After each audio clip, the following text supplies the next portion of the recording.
Hello students welcome to PS tuition classes PS টিউশনলৈ স্বাগতম জনাইছোঁ। এইটো দেখিবলৈ পাই আছে ইউনিট টেষ্ট 1 হয় 2025 ক্লাছ 12 ইংলিছৰ কাৰণে। ঠিক আছে, আজি হৈ গ'ল, আজি কিমান তাৰিখ? আজি 26 আগষ্ট। 26 আগষ্টত হৈ যোৱা 2025 এইটো ইউনিট টেষ্ট হৈছে আৰু এইটো বৰপেটা ডিষ্ট্ৰিক্টৰ কুৱেশ্যন পেপাৰ হয়। কিন্তু আপুনি যিকোনো ডিষ্ট্ৰিক্টৰ হওক এনেকুৱা কুৱেশ্যনে কমন হ'ব। নতুন চিষ্টেম আহিছে, যদি প্ৰাইভেট কলেজত পঢ়ি আছে আপোনালোকৰ ডিষ্ট্ৰিক্ট লেভেলৰ এটাকে ইউনিট টেষ্ট হ'ব। ঠিক আছে, কুৱেশ্যন পেপাৰ আপোনালোকৰ আহিব, এইটো কুৱেশ্যন পেপাৰ আহিছে। গোটেইখিনি কুৱেশ্যন পেপাৰ আমি আজি ইয়াতে সলভ কৰিম। ঠিক আছে, কি কুৱেশ্যন আহিছিল গোটেইকেইটা দেখাম, কিমান পেটাৰ্ণৰ আহিছিল। আপোনালোকে যদি বেলেগ ডিষ্ট্ৰিক্টৰ হয়, যদি এতিয়ালৈকে এক্সাম পাতা নাই, পাতিব ফাৰ্ষ্ট ইউনিট টেষ্ট।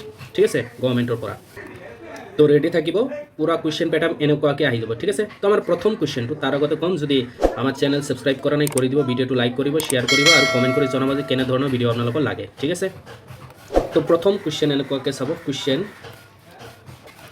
প্ৰথম কুৱেশ্যনটো কি আছে যে এই 5টা কুৱেশ্যন দিয়া আছে, এই 5টা কৰিব লাগিব, মানে 1 মাৰ্কৰ 5টা থাকিব। ঠিক আছে, আৰু এইটো চিলেবাছ মই অলৰেডি দি দিছোঁ যে কোন চিলেবাছৰ আছিল। এইটো চিলেবাছ আছিল আমাৰ ল স্প্ৰিং, ইণ্ডিগো আৰু ছোটা চাহিবৰ, আৰু পয়েমৰ পৰা আছিল মাই মাদাৰ 66 আৰু এ ৰ'ড চাইড ষ্টেণ্ড। ঠিক আছে, তো প্ৰথম কুৱেশ্যন তাৰ এনচাৰ মই জনাই দিম। Where does Mukesh live? Mukesh ক'ত থাকে? মুকেশ থাকে ফিৰোজাবাদত। মুকেশ লিভছ ইন ফিৰোজাবাদ, 1 মাৰ্কৰ হৈ গ'ল। তাৰপিছত কুৱেশ্যন কি আছিল যে what did Rajkumar Shukla want Gandhi to do? Rajkumar শুক্লাই কি বিচাৰিছিল যে গান্ধীজীয়ে কি কৰক? ঠিক আছে, এনচাৰ তো এনচাৰ ইয়াতে চাব পাৰি আছে, কি আছে? Rajkumar Shukla wanted Gandhi to come to Champaran. Rajkumar Shukla কি বিচাৰিছিল যে গান্ধীজী ক'ত আহক? চম্পাৰণত আহক আৰু help them from the exploitation of landlords, আৰু চম্পাৰণৰ মানুহবিলাকক হেল্প কৰক, এই যে লেণ্ডলৰ্ডে শোষণ কৰি আছে না, এই শোষণৰ পৰা বচাওক আহি কেনে। ঠিক আছে, তাৰপিছত কুৱেশ্যন কি আছে? Who was sir Edward gate? Edward gate কোন আছিল? এনচাৰটো চাই লওক। এইটো আমাৰ এনচাৰটো চাব পাই আছে। Sir Edward Gait was a person who rose to the serve as lieutenant governor of the Bihar and Orissa province. ইয়াতে চাব পাৰিব যে তেওঁ লেফটেনেণ্ট গভৰ্ণৰ আছিল ক'ৰ? বিহাৰ আৰু উৰিষ্যা প্ৰভিন্সৰ, যিহেতু এইকেইটা জেগা আগতে একেলগে আছিল হা, ইষ্ট ইণ্ডিয়া কোম্পানীৰ টাইমত। তো এই প্ৰভিন্সৰ কি আছিল? লেফটেনেণ্ট গভৰ্ণৰ আছিল। ঠিক আছে, নেক্সট কুৱেশ্যন কি আছে? নেক্সট কুৱেশ্যন আছে name the book from which memoirs of Chota Sahib is taken. Memoirs of Chota Sahib যিটো চেপ্টাৰ আছে, এইটো কোনটো কিতাপৰ পৰা লোৱা হৈছে এইটো লিখিব কৈছে। এনচাৰটো হ'ল এইটো যে Chota Sahib memoirs of a forest officer, এইটো কিতাপৰ নাম। এই কিতাপৰ পৰা লোৱা হৈছে। এইটো কাৰ দ্বাৰা লেখা হৈছে? জন ৰাউণ্ডট্ৰিৰ দ্বাৰা লেখা কিতাপ এইটো। ঠিক আছে, অ'কে। নেক্সট কুৱেশ্যন কৈছে যে who is the author of the law spring? ল স্প্ৰিঙৰ অথৰ কোন? এইটো আমি জানো যে এনিছ জাং। ঠিক আছে, এনিছ জাং হ'ল ল স্প্ৰিঙৰ অথৰ। এতিয়া নেক্সট কুৱেশ্যনৰ ফালে আগবাঢ়। এতিয়া হ'ল 2 মাৰ্কৰ কুৱেশ্যন, 4টা কুৱেশ্যন আছে, টোটেল 8 মাৰ্ক। আমাৰ ইয়াতে 5 মাৰ্ক হৈ গ'ল, এতিয়া 8 মাৰ্কৰ কাৰণে টোটেল 13 মাৰ্কে আহিছিল। 30-40ৰ পৰা 40টা ৱৰ্ডৰ ভিতৰত লিখিব লাগিব। প্ৰথম কুৱেশ্যন যে why do you think Gandhi consider Champaran episode to be a turning point in his life? তুমি কিয় ভাবা যে গান্ধীজীৰ ভাবে যে এই চম্পাৰণৰ যিটো সময়ছোৱা, যিটো কাজিয়া হ'ল, এইটো তেওঁৰ জীৱনত এটা টাৰ্ণিং পইণ্ট হ'ল, বিশেষ এটা লাইফৰ এটা পাৰ্ট হয় বুলি গণ্য কৰা হৈছে? কিয়? এনচাৰ চোৱা, এই এনচাৰটো চাওক। এইখিনি এনচাৰ যে Gandhiji considered the Champaran episode to be a turning point in his life because কাৰণ হি ৰিয়েলাইজ ডেট, তেওঁ ৰিয়েলাইজ কৰিছিল যে civil disobedience movements would had triumphed for the first time. এই চিভিল ডিছঅবিডিয়েঞ্চ মুভমেণ্ট যিটো আছে, এইটো প্ৰথমবাৰ ভাৰতত কি হৈছিল? ছাকচেছফুল হৈছিল। Could go' a long way in freedom struggle, আৰু ফ্ৰীডম ষ্ট্ৰাগল যিমানলৈকে হৈ থাকিব তেতিয়ালৈকে এই চিভিল ডিছঅবিডিয়েঞ্চ মুভমেণ্ট কাম কৰি থাকিব লাইফত। মোৰ অভাৰ তাৰ উপৰি কি আছে? He had succeeded in making the peasants aware of their rights and becoming confident, আৰু তেওঁ ছাকচেছফুল হৈছিল এই পিজেণ্ট খেতিয়কবিলাকক, ঠিক আছে, এওঁলোকৰ অধিকাৰ কি, এওঁলোকক কনফিডেণ্ট বনোৱাৰ কাৰণে কি হৈছিল? ছাকচেছ হৈছিল। ঠিক আছে, এইটো হ'ল আমাৰ এনচাৰ। নেক্সট কুৱেশ্যন কি আছে যে why has the poet brought in the image married children spilling out of their homes?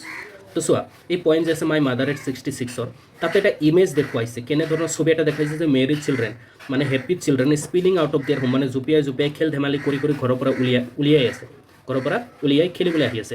এই ছবিটো দিয়াৰ কাৰণ কি, কিয় দিয়া হৈছে এইটো চাম আমি। ঠিক আছে, এইটো হ'ল answer. To differentiate between 2 state, মানে দুটা পৰিস্থিতিৰ কথা দেখাবলৈ এই বস্তুটো ব্যৱহাৰ কৰা হৈছে। চোৱা, দুটা পৰিস্থিতি মানে ইনচাইড দ্য কাৰ গাড়ীৰ ভিতৰৰ পৰিস্থিতি এণ্ড আউটচাইড দ্য কাৰ গাড়ীৰ বাহিৰৰ পৰিস্থিতিটো কেনেকুৱা আছিল।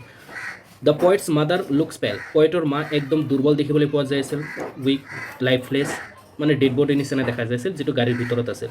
While the children outside R happy, কিন্তু গাড়ীৰ বাহিৰৰ বাচ্চাবিলাক একদম হেপী আছিল, প্লেফুল আছিল আৰু ফুল অফ লাইফ, পুৰা জীৱনেৰে ভৰা আছিল। তো এই বস্তু দুটা ডিফাৰেঞ্চিয়েট কৰাৰ কাৰণে এই ছবিটো দিয়া হৈছে, ঠিক আছে। Next question. তো এইটোতো আছিল, আমি গম পালোঁ এইটো ক'ৰ আছিল আমাৰ, এক ছেকেণ্ড, গোটেইকেইটা জানা দৰকাৰ, কোনটো ক'ৰ পৰা আহিছে এইটোতো কৈ দিলোঁ, মাই মাদাৰ 66, এইটো আছিল আমাৰ ইণ্ডিগো। এতিয়া এইটো হ'ল Y do the people running road side stand, এইটো এই ৰোড ছাইড ষ্টেণ্ড পয়েমৰ পৰা লৈছে। আস্ক ফৰ চাম চিটি মান, কৈছোঁ ৰোড ছাইড ষ্টেণ্ড যিবিলাক দোকান আছে, গাঁৱৰ যিবিলাক ৰাস্তাৰ কাষত যিবিলাক দোকান থাকে, সেইবিলাক চহৰৰ টকা বিচাৰে। কিয় চহৰৰ টকা বিচাৰে? দে আস্ক ফৰ চাম চিটি মানে চহৰৰ টকা বিচাৰে কিয়? এনচাৰ এইটো হ'ল এনচাৰ। কি আছে? বিকজ চহৰৰ টকা কিয় বিচাৰে? Because it will help them to keep their lives going smooth, কাৰণ এই টকা তেওঁলোকক হেল্প কৰিব এওঁলোকৰ জীৱনটো আৰামে চলাৰ কাৰণে, ঠিক আছে। Just to support their family, তেওঁলোকৰ ফেমিলিক যাতে অলপ ছাপৰ্ট কৰিব পাৰে, কিপ দেয়াৰ বিজনেছ গোয়িং, যাতে তেওঁলোকৰ বিজনেছটো যাতে ভালকৈ চলাই যাব পাৰে। সেইকাৰণে বহুত বছৰ পুৰণা পয়েমটো, আগৰ দিনত গাঁৱৰ অৱস্থাটো খুব বেয়া আছিল না, চহৰৰ পৰা যদি কিবা মানুহ যদি আহে কিবা কিনে তেওঁলোকৰ হাতত কিবা এটা টকা পইচা আহিব, that's Y. Okay, next question. Next question কি আছে চাব পাৰে ইয়াতে, এইটো টাইগাৰ কিঙৰ পৰা। What did the chief astrologer predict about the tiger king?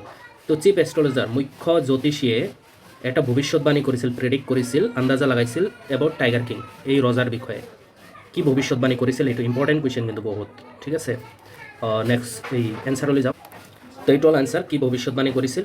The chief astrologer predicted, ভৱিষ্যৎবাণী কৰিছিল যে the tiger king would be killed by a tiger. এই যে টাইগাৰ কিং আছে, মানে আমাৰ ৰজা আছে, এই ৰজা কাৰ দ্বাৰা মাৰা হ'ব? টাইগাৰে মাৰিব। He would be killed by a tiger and he should be aware of the 100 tiger, আৰু ই সচেতন হ'ব লাগিব 100 নম্বৰ টাইগাৰৰ পৰা, ঠিক আছে। এই 100 নম্বৰ টাইগাৰহে মাৰিব বুলি কৈছে। Okay, next question. এতিয়া আমাৰ ইয়াতে চাব পাৰে, rewrite the following sentence using verb in the bracket in the correct tense. তো ইয়াতে আমাৰ টেন্স কৰিব দিছে, ভাৰ্ব কৰিব দিছে। 1 মাৰ্কৰ 3টা আছে, 3 মাৰ্কৰ। আমি ডাইৰেক্ট কৈ দিওঁ, ইয়াতে নাও আছে মানে এইটো প্ৰেজেণ্ট কণ্টিনিউৱাছ হ'ব। কি লিখিম আমি? দ্য ডগ ইজ বাৰ্কিং, ঠিক আছে। এইটো হৈ গ'ল দ্য ডগ ইজ বাৰ্কিং। ইয়াতে কি আছে? বি ভাৰ্ব লগাব লাগে, আৰু এইটো হ'লে ইফ আই, ইয়াতে বি ভাৰ্ব থাকিলে সদায় ৱেৰ লিখিম আমি, এইটো মনত ৰাখিবা। If I were a bird I would fly in the sky, তো এইটো পাষ্ট টেন্সত আছে কাৰণে আমি কি লগাম? ৱেৰ লগাম। She sit in the library when I saw, when থাকিলে এটা ট্ৰিক্স আছে যিটো আমি পাষ্ট কণ্টিনিউৱাছত ইউজ কৰিম। তো কি লিখিম? শ্বি ৱাজ সিটিং, ইয়াতে কি লিখিবা? She was sitting in the library when I saw, ঠিক আছে। এইটো হৈ গ'ল। এতিয়া আমি 4 নম্বৰটো ছল্ভ কৰোঁ। 4 নম্বৰত কি কৰিম? এক ছেকেণ্ড, এইটো লিখি ল'বা, নেক্সট এইটো কাটিব লাগিব এতিয়া। এইটো ভইচ চেঞ্জ চাবা, ভইচ চেঞ্জত আহিছে এনেকৈ আহিছে, মানে 1 মাৰ্কত 2টা কুৱেশ্যন আহিছে যে দে ৱেৰ ৰিফিউজড এডমিশ্যন। এইটো কিহত আছে? পেচিভত আছে, এক্টিভ বনাব লাগে। তো কি বনাম? They were refused admission by the principal. Suppose প্ৰিন্সিপালে ৰিফিউজ কৰিছে, হা, টেন্সাৰ হ'ব প্ৰিন্সিপাল ছাবজেক্ট হয়, কি লিখিম আমি? দ্য প্ৰিন্সিপাল, তাৰপিছত ভাৰ্বটো লাগে আমাৰ, মানে ৰিফিউজড ডেম, অবজেক্ট লাগে। The principal refuse them admission, bus এইখিনি ইয়াতে লিখি দিওঁ এডমিশ্যন, হৈ গ'ল না। এতিয়া এইটো কি দিম? এইটো আমাৰ পাষ্ট ইনডিফিনিট আছে, কি লাগাম? এইটো দুটা এনচাৰ হ'ব আচলতে। এটা এনচাৰ লিখি দিওঁ দ্য লেটাৰ ছিংগুলাৰ হয় সেইকাৰণে ৱাজ লগাম। দ্য লেটাৰ ৱাজ হেণ্ডেড হ'ব, the letter was handed to me by, সি আছে না, হাৰ হৈ যাব। এইটো এটা এনচাৰ। আৰু এটা এনচাৰ হ'ব যে এই মি আছে না, মি ইফালে যাই কিনে আই হ'ব, I was handed a letter, আচলতে the letter, I was handed the letter by her, ঠিক আছে। এই দুটা এনচাৰ হ'ব। এতিয়া আমি কৰিম নেৰেশ্যনত এটা কুৱেশ্যন আহিছে, এইটো আগতে কুৱেশ্যনটো চাই লওঁ, এইটো ৰাফ কৰিব লাগিব এতিয়া। এইটো চাব পাৰিছে নেৰেশ্যনৰ 2 মাৰ্কৰ কাৰণে এটা কুৱেশ্যন দিছে যে how long do you have to wait for your train? The woman asked me about an hour, I replied. তেতিয়া কি হ'ব? ইণ্টাৰোগেটিভ হয়, তো কি লিখিম আমি? The woman asked me how long, এইটো ইউটো কাৰ কাৰণে হৈছে? আইৰ কাৰণে হৈছে। How long do you have to wait for your train? The woman asked me. Okay, তো ইয়াতে কি হ'ব? ইয়াৰ কাৰণে আমি কি লিখিম? আই লিখিম। হাউ লং, আই হেভৰ জেগাত কি হ'ব? হেড হ'ব। I had to wait for your train, মানে মাই ট্ৰেইন, মাই ট্রেন ঠিক আছে and about an hour I replied মই রিপ্লাই কৰিছোঁ না তো কি দিম I replied that about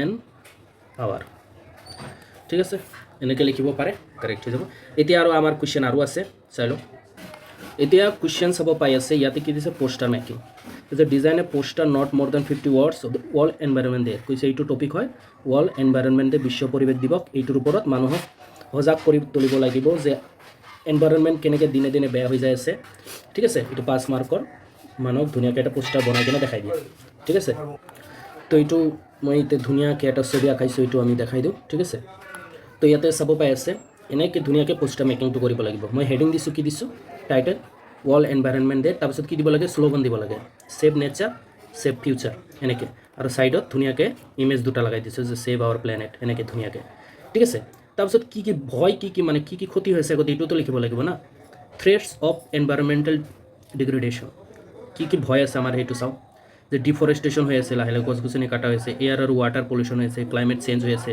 loss of biodiversity loss হৈ আছে দিনে দিনে হয় না পশু জানোৱাৰ যিবিলাক হ'ল এনিমেলছ এইবিলাক কমি যাই আছে যিবিলাক দৰকাৰ গছ গছনি দৰকাৰ এইবিলাক নাইকিয়া হৈ আছে তাৰপিছত আমি কি কৰা উচিত what should U do now আমি কি কৰা উচিত হোৱাট উই শুড ডু আমি এইবিলাক কৰা উচিত যে প্লান্ট মোৰ ট্ৰিজ বেছিকৈ গছ গছনি ৰুব লাগিব ৰিডিউচ প্লাষ্টিক ইউজ কমাই দিব লাগিব সেভ ৱাটাৰ সেভ কৰিব লাগিব ইউজ ক্লিন এনাৰ্জি আমি ইউজ কৰিব লাগিব যেনেকৈ সূৰ্যৰ পোহৰ ব্যৱহাৰ কৰি কেনে আমি এনাৰ্জি তৈৰি কৰিব লাগিব কাৰেণ্ট তৈৰি কৰিব লাগিব কিপ সাৰাউণ্ডিং ক্লিন চাৰিওফালে পৰিষ্কাৰ কৰি ৰাখিব লাগিব আৰু প্ৰটেক্ট ৱাইল্ড লাইফবিলাক আমি জনেৰে জীৱ জন্তু গছ গছনি চব আমি ৰক্ষা কৰিব লাগিব তো বাছ এইখিনি হৈ যাব তা যদি বুজি পাইছে এইখিনি তো নোটিছ আমি বেলেগত বুজাই দিম নোটিছ তুমি ইয়াতে টাইম পোৱা নাই লেখা নাই কাৰণ এক্সাম খতম হ'ল অলপ আগত হয় না তেতিয়া বনাই আছোঁ তো যিয়ে হোক আমার ভিডিওটা লাইক করে দিবা শেয়ার করে দিবা কমেন্ট করিবা আবার চ্যানেলটা সাবস্ক্রাইব করে দিবা বিএস টিউশন ক্লাসেস কি নাম বিএস টিউশন ক্লাসেস ঠিক আছে অল দ্য বেস্ট